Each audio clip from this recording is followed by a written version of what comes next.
What's up guys, my name is Ivan and you're probably watching this video because you want to learn how to get into Harvard. I know I was.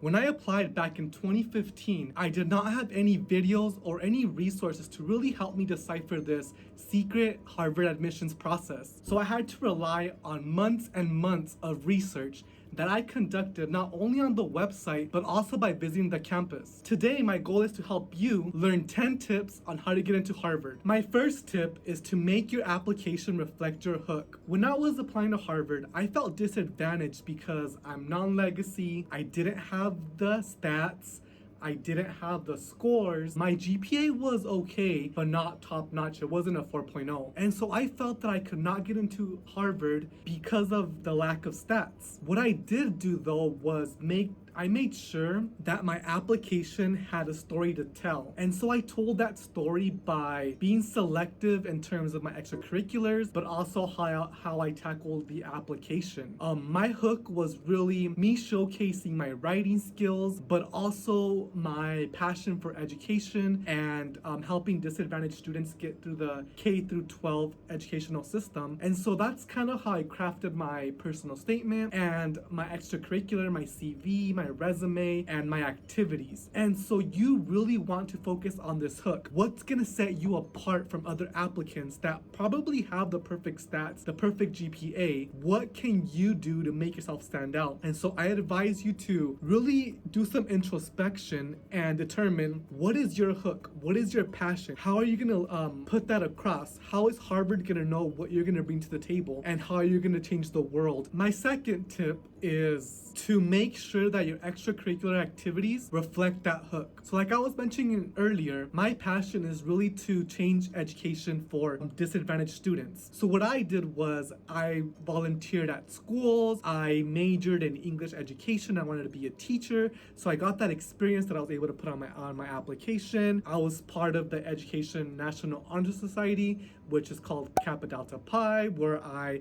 was able to help with some volunteering. I fundraised, I was the treasurer, so I managed the national budget. What else did I do? I also traveled abroad. I went to Sasebo, Japan, where I ran a summer camp for military children. And so all these things that I did all reflected my hook. It helped Harvard admissions representatives see my passion for education and these different areas that I was able to change with education. My third tip is to use your summers productively. Like I mentioned earlier, my study abroad experience in Japan was during the summer. So I was able to capitalize on that summer internship and use it to fulfill the needs of my application and my hook. In other summers, I conducted research. I went to the University of Arizona, where I worked under a professor in the Department of Education, and I studied Latino males in higher education because I wanted to learn the reasonings behind Latino males not persisting through college. And so this research project was my first ever research project. I wrote a thesis at the end and I was able to present that at national conferences. I suggest that you use your summers productively. Look for some summer research internships. I'll link some down below. That way you're able to start your process. And if you have more questions about research, comment down below. My fourth tip is regarding essays. Your essays should demonstrate another side of your application and yourself. What haven't you told the admissions representatives about yourself? Use this essay to be able to show your passion, to give them an inside look, a glimpse of your personal life, your background, what challenges you faced, and how you plan to change the world. Also let them know why Harvard is the best fit for you. You can demonstrate this by including some extracurriculars you want to do at Harvard, including some professors that you want to work with in the future, but use this essay to kind of show your creative side, what you plan to do, what's your passion, where do you hope to take your degree, what are your career goals. Mention all these things in your essay. That way admissions representatives can learn more about you and not just what they see on paper with your stats and your resume and your extracurriculars and your transcripts. So use this space to showcase you, showcase your personality, showcase your background, your extracurriculars, your passions. What do you like to do for fun? How do those accumulate to make you the best fit for the school, the program, the community, and just set yourself apart. My fifth tip, and probably the most important, your stats do not have to be perfect. I know when I was applying, I was so nervous about not getting perfect stats, and I didn't. I actually bombed my GRE exam. I just don't do well with standardized testing. And so what I did do though was I made sure that I had strong writing scores because I knew that was my strength. And I was able to get a top score for my writing piece. And I also backed my writing skills up by doing well on other benchmarks for writing. For example, my undergraduate school has this junior writing portfolio that you are able to that you have to complete when you're a junior. And so I was able to pass that junior writing portfolio with distinction, which meant that I was in the top 10% of the junior class in writing. And so I was able to put that on my college application to Harvard. And just because I wanted to show my strong writing skills, which I knew graduate school recommended. And so that was another way that I was able to kind of combat that low score of GRE multiple choice portions of the application. So just to sum up, you do not have to have perfect scores. So don't waste your time studying and retaking these exams over and over again, spending money, your time. Albert suggests studying really hard for the first time. Hopefully you get a good enough score that you feel good with, and then you move on to the other portions of the application process that will help you actually get in and will make you more competitive than just stats. My next tip is to connect with Harvard early on in the application process. If you can do it the year in advance or the summer before you apply, that's even better. I know some of the ways that I connected with Harvard were through their website.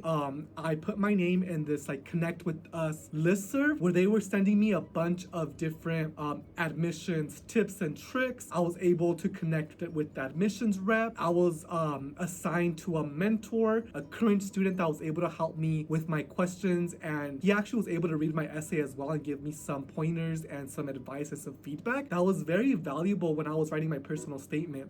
This graduate student also was able to provide me his student perspective, so I was able to gain some information on what it's like to actually be a Harvard graduate student before me attending. This outreach that I did was very valuable for me when I was applying because I was able to learn these tips that the website did not provide. Although I did utilize the website for different things like learning which professor would be a better fit for me given my research interests and just kind of learning the basics of the application process, the graduate student was able to give me a more humanized perspective on what to expect, how to tackle the application, how to strategically use different sections of the application to better put me in a position to better get into Harvard. And so I really advise you to connect with Harvard early. Another thing that I did was I attended one of their open houses where I was able to talk to professors, other graduate students. I was able to see what the campus was like, if I was gonna see myself living there for a year, and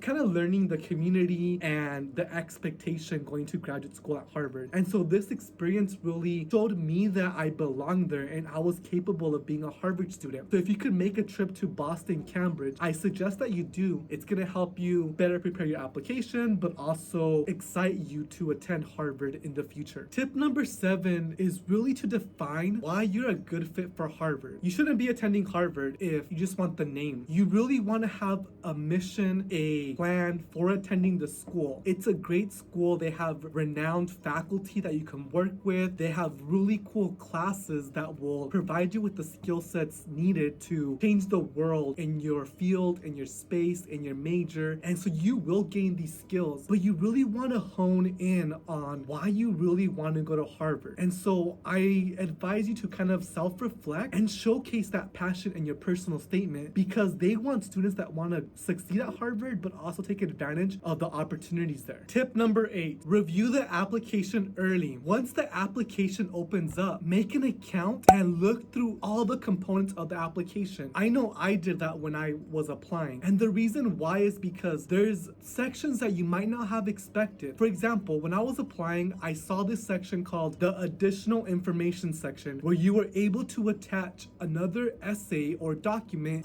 explaining things that you weren't able to explain in other parts of the application. I used this space to my advantage. What I did was I crafted an essay describing what I was going to do that summer prior to enrolling at Harvard. And so I thought that was a good strategy for me to use because I was able to showcase that I was gonna go to Moscow, Russia to develop a summer program for military children at the embassy. I also told Harvard that I was gonna conduct more research to further my research passions on Latino males in higher education and my passion for family engagement. And so I was able to use this space to tell Harvard some of the other things that I was gonna do before enrolling at their school, which I thought they probably might like. I was kind of telling them that I wasn't gonna take a summer off, and that was my way of doing that because I wasn't able to provide my spring semester extracurriculars or stats or summer stats because I was gonna apply in December. And so this space really did allow me to tell them a little bit more about my summer before I was gonna enroll. And so I suggest that you review the application early. That way you're able to check to see if there's like these additional components that you're able to capitalize on to make yourself a better,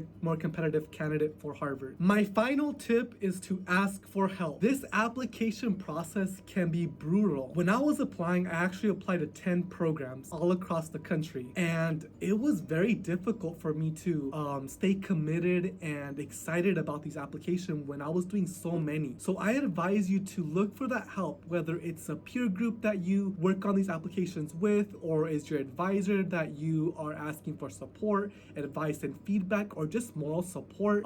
Whether it's your parents, maybe you're asking them to, cheer you up or give you some moral support. I know I did that with my parents as a first generation college student. My parents never went to college, and so they weren't able to help me with the actual application process, but I was able to utilize their moral support to kind of uplift my spirits and get me through the application process. I also joined support programs like the TRIO Student Support Services programs and the McNair Achievement Program to help me with the planning process for graduate school, but also how to tackle these 10 applications because they were able to provide me with tips and tricks on what worked and what didn't work and how I should be spending my time to complete these applications in a strong manner.